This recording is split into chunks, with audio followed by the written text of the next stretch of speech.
Imagine for a second that you are standing in a perfectly dark room. Okay. And on one side of the room, there's a window, right?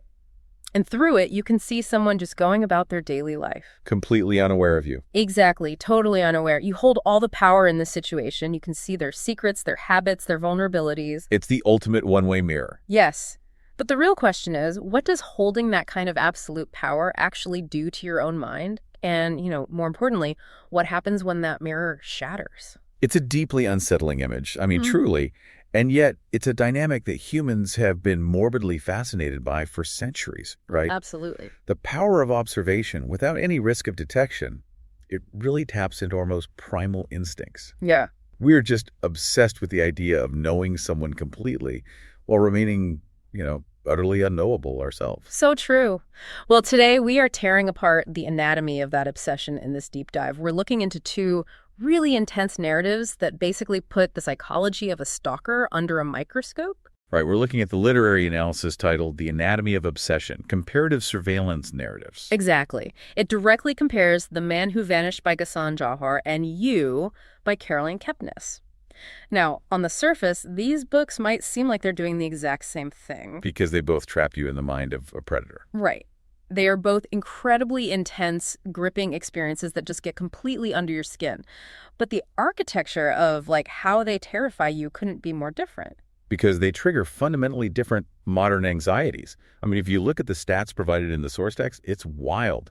Both books score a massive 9.5 out of 10 for scene intensity. Wow. 9.5 for both. Yeah. But then they diverge. Kepnes U takes the lead in narrative pace and invasive immersion, scoring 9.5 in both.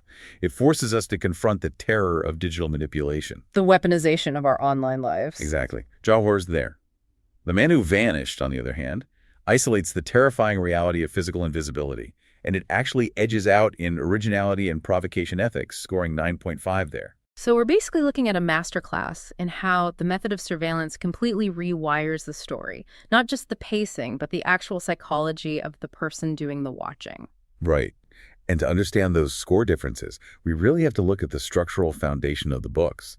Specifically, how the obsession is utilized within the broader narrative. Okay, let's unpack this. Because they take wildly different approaches to genre, right? Absolutely. With you are trapped in a single claustrophobic loop. It is a dedicated single-genre psychological thriller. And it never lets you out of that trench. No. And that claustrophobia is the entire point. I mean, it revolutionized the stalker point of view by refusing to give the reader any breathing room. You're just locked in there. Completely locked inside the internal monologue of the protagonist, Joe, as his actions constantly escalate. The narrative doesn't branch out into other genres at all.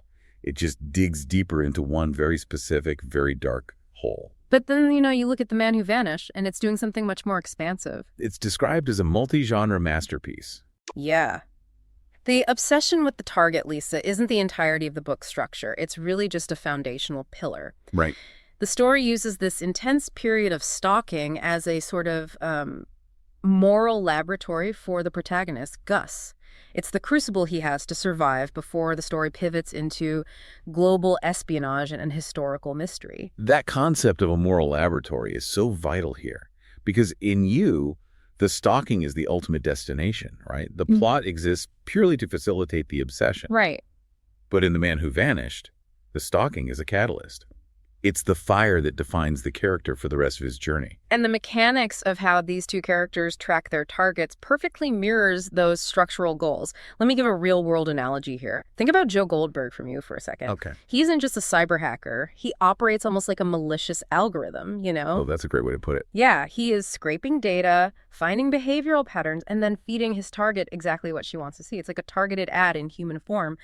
It really is. He exploits the things we all use every single day. Our social media feeds, our digital breadcrumbs, our location tags. It's terrifying because it requires so little effort on his part to completely dismantle her privacy. It is basically frictionless surveillance. Joe doesn't need to be physically present to know everything about his target. But Gus, he operates in a world of immense, crushing friction. Yes, the olfactory literacy. This blew my mind. Jawahar introduces this incredibly grounded variation on stalking that requires absolute physical proximity. The scent tracking, he isn't just like noticing that her perfume smells nice. He is literally breaking down the specific chemical base notes to physically map her movements in the real world. Right, tracking the heavy, smoky scent of birch tar. And the musky, animalistic notes of castoreum. I mean, if he is completely invisible, he can't risk turning on a flashlight or using a glowing phone screen in the dark, right? Oh, that would give him away instantly. Exactly. He has to rely on a completely primal sense to know where she is. Imagine the biological logistics of that. Scent doesn't travel through a digital feed, you know. It lingers in the air. It attaches to fabric. It dissipates. Yes. To track someone by the fading motes of birch tar, you have to be in their space. You have to be close enough to inhale the air they literally just walked through. It's just a wildly feral approach compared to Joe sitting safely behind a keyboard, right? Just scrolling through an Instagram feed. Very feral. And that brings us to the feel of the hunt. The method completely dictates the pacing of the narrative. Right, because if you're tracking someone by the fading scent of their perfume in a physical room, you can't rush. You can't just click refresh to get the next hit of dopamine. Exactly. And that completely alters the reader's experience. Kepnes writes, with this relentless obsessive rhythm, it's driven by a frantic second-person narration. It's so fast. It is. The character is constantly breaching digital barriers. He's hacking a phone, cloning a hard drive, engineering a fake social interaction. The pacing mimics the rapid-fire dopamine hits of the internet itself. It's essentially doom scrolling, but the content is an actual human life. That's spot on. It creates a constant state of psychological suffocation. Jawar's pacing, though, operates on the complete opposite end of the spectrum. It's described as rhythmic and cinematic, right? Yes. The narrative intentionally decelerates.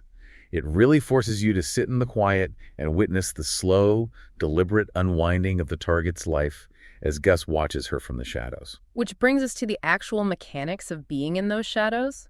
This is fascinating. We usually treat invisibility as a superpower, you know? Like a magic trick. Exactly. You slip on a cloak and suddenly the rules of the physics just don't apply to you.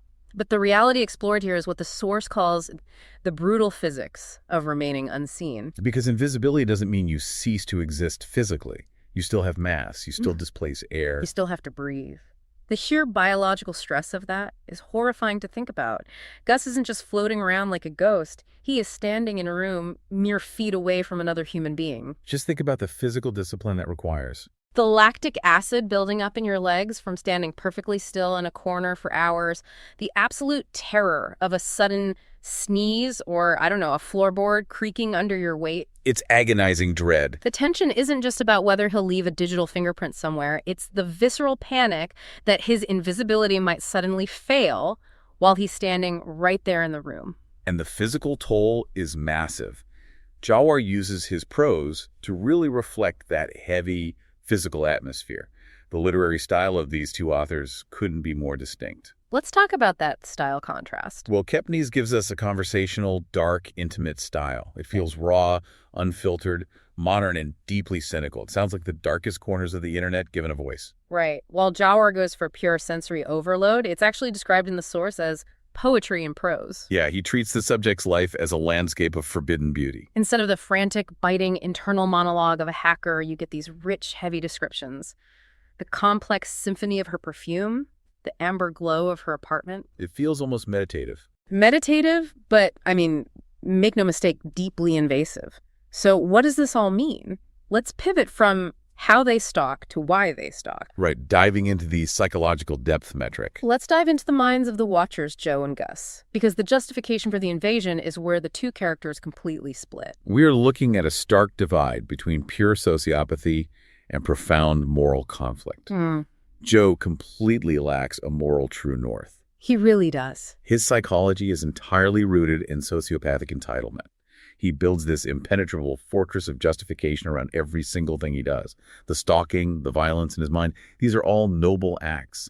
He genuinely convinces himself they are acts of true love and protection. He casts himself as the tragic romantic hero saving the damsel, even if, he's the one she needs saving from. He never actually grapples with the ugliness of his own actions. He never experiences internal friction. Gus, conversely, is a study in the death of accountability. He starts with the justification. He tells himself this intrusion is a mission to uncover the real woman, stripped of her public persona. But very quickly, that justification collapses, and he is engulfed by a civil war of the soul. Okay, I mean, I have to stop you there, though. Okay. Because I really struggle with giving Gus any sort of credit for feeling conflicted. Let's be brutally honest here. Yeah. Is a stalker who feels bad about what he's doing really any better than a stalker who doesn't? It's a fair question. Like, let's not give Gus a medal because his conscience hurts while he is literally standing invisible in someone's private space.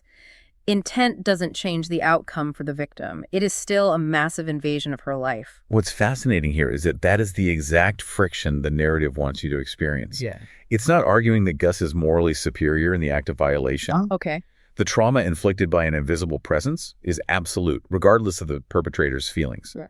The difference isn't about absolving Gus. It's about Yeah. self-awareness. Joe's lack of guilt means his story is a closed loop. He stalks, he justifies, he escalates, and he resets. Gus's self-awareness breaks the loop. He recognizes that his obsession is a traitorous engine. A traitorous engine. That's a great phrase. He realizes he has become a mere spectator in a ruthless theater. A spectator in a ruthless theater. That phrase really cuts to the core of voyeurism, doesn't it? The target just ceases to be a human being and becomes entertainment for the watcher. Precisely.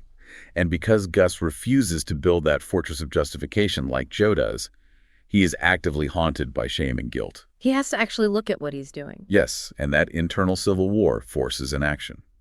Gus ultimately chooses to delete his spying software.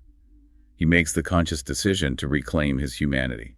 So the guilt is the mechanism that allows him to change course. He realizes that when you strip away all external consequences, when you are functionally invisible and literally no one can stop you, the only thing keeping you tethered to humanity is your own internal compass. Yes. If we connect this to the bigger picture, diving into the provocation ethics score, that intense, shameful voyeurism shows Gus the absolute bottom of his own morality. Which is the catalyst, right? Exactly. That awakening is the catalyst that eventually leads him to weaponize his power for justice instead. Yeah. The obsession isn't just indulgence, it's a mirror. Which brings us to the real impact these two stories have on the reader. Because whether it's a closed loop or a moral crucible, both books are engineered to provoke massive anxiety. They just target very different modern fears. Yeah. It provokes the reader by highlighting a very common fear, digital dismantling. Yeah, the terror of realizing how easily your entire life can be reverse engineered. Yeah. We all leave digital breadcrumbs every single day. We swipe, we like, we post our locations. There's this low-level ambient anxiety we all carry, knowing that someone with enough dedication could take those fragments and build a cage around us. It is the fear of being hacked from the outside in.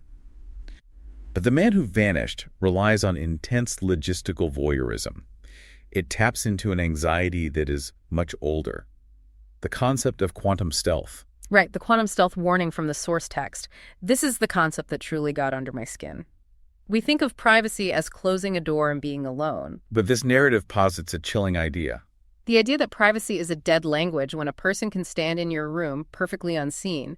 The text uses a terrifyingly visceral metric for this. Right. The idea that someone could literally stand close enough to taste your breath without you ever knowing they're there. Digital hacking feels distant, you know? Mm-hmm. It's invasive, but it happens through screens and servers. But physical presence, someone occupying the same oxygen as you, watching you in your most vulnerable space without ever being seen, that completely obliterates the illusion of safety. It shatters the very concept of a sanctuary. You can unplug a router. You can't unplug the air in your own bedroom. And that is why these narratives grip us so intensely. They force us to examine the fragility of our own boundaries, both digital and physical. It really all comes back to that central question. What happens to our humanity when accountability completely vanishes? We find it incredibly easy to judge the stalkers in these novels. Their actions are extreme and criminal. But if we look closely at our own modern era, we all possess a low-level version of that power. Yeah. Right.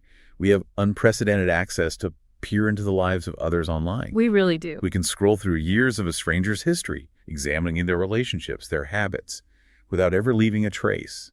We're basically a society of invisible watchers. So if the ultimate test of integrity is what you do when absolutely no one is watching, how would your own daily digital habits fare if they were written out on the pages of a novel? That is definitely a thought to keep you up tonight. Are we just staring through the one-way mirror, waiting for the glass to break?